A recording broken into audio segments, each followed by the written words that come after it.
Il existe une voie ferrée qui fait le tour de Paris, et où aucun train ne passe. Environ 32 km de rails en boucle, à l'intérieur de la ville. Des tunnels, des tranchées, des gares. Et pour tout trafic, des renards. Bienvenue sur la petite ceinture. Au départ, c'est un projet très sérieux. La ligne est construite entre 1852 et 1869, à l'intérieur des fortifications.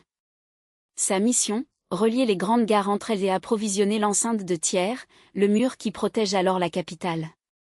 Puis on l'ouvre aux voyageurs. Paris possède sa rocade ferroviaire, une boucle complète autour de la ville. Elle a un seul défaut. Elle arrive juste avant le métro.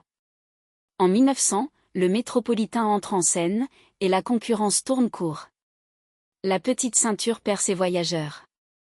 En 1934, elle leur ferme ses portes. Le fret continue un temps, puis décline. Puis plus rien. La boucle se tait. C'est là que l'histoire devient intéressante. Personne ne démolit la ligne. On la laisse. Et la nature, elle, ne demande jamais la permission. Les friches gagnent du terrain. La végétation avale les rails. Des renards s'installent. Des chauves-souris colonisent les tunnels. On y recense des centaines d'espèces végétales.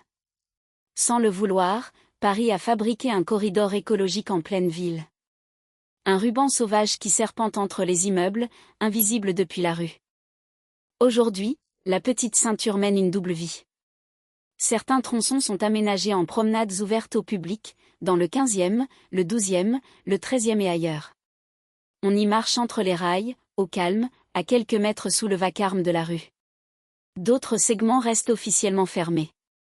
Les anciennes gares, elles, survivent autrement, reconverties en cafés, en lieux culturels. On boit un verre là où l'on attendait le train. Reste le plus beau détail de l'histoire. Le train ne passe plus. La nature a gagné. Les promeneurs sont arrivés. Mais la ligne, elle, n'a jamais été déclassée en totalité. Sur le papier, la petite ceinture existe toujours. Paris garde sa rocade fantôme en réserve, comme on garde une clé dont on a oublié la porte.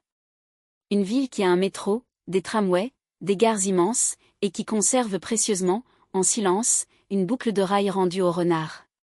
On ne sait jamais.